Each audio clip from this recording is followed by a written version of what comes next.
Of course, not all of Batman's technological tricks are in his suit. For others, you have to look closer. Inside the most mysterious and versatile toolbox in superhero history, the utility belt.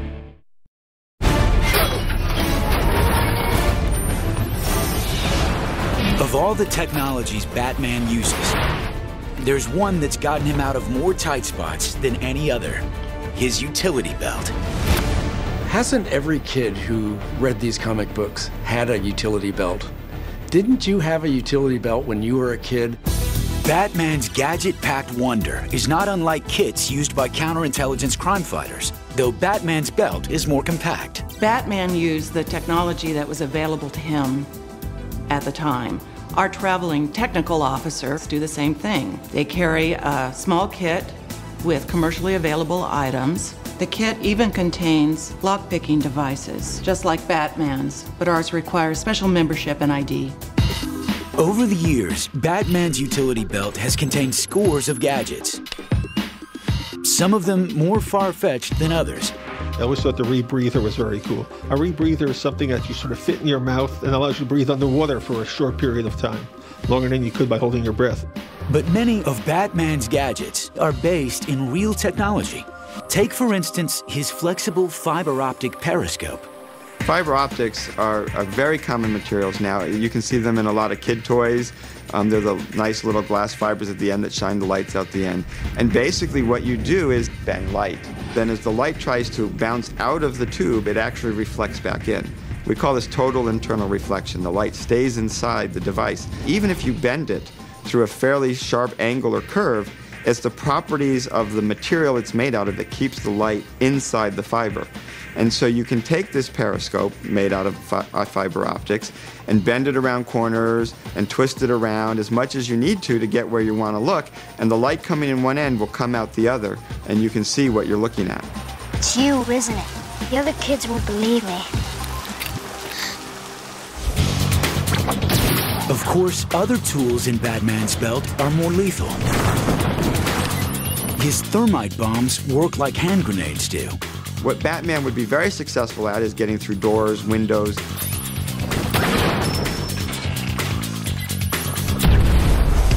A more unusual weapon is Batman's signature batarang, the Dark Knight's version of a boomerang. The batarang was always my favorite. I always thought that was the coolest. Every kid in their own home is sitting there trying to build their own batarang and see if they work. Each arm of a real boomerang is contoured like an airplane wing. When thrown, the rotating airfoils help give the device lift, similar to the way propellers lift a helicopter.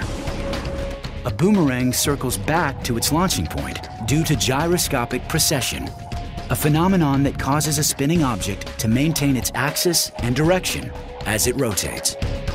Some of Batman's batarangs have similar aerodynamics, but others, outfitted with cumbersome items like flashbulbs, cameras, police whistles, and bombs, might have more trouble getting off the ground.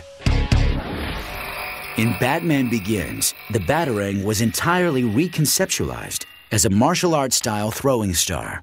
The batarang was a very early piece of equipment of Batman's, and we felt it was very important to sort of make that part of his belt, but it had to be a very high-tech version of it, so it's smaller, but it's still a pretty lethal weapon. Why bats, Master Wayne? Bats frighten me. This time my enemies shared my dread. But the most famous use of the batarang in the comics is as a grappling tool, a device that has now evolved into a grappling gun. And like many others, this technology is anchored solidly in science. To have the grappling hook reach the top of the building, this is relatively easy. You're not looking at anything more powerful than some very simple spring-loaded guns, air guns, compressor things that you could easily imagine in the size of the handgun.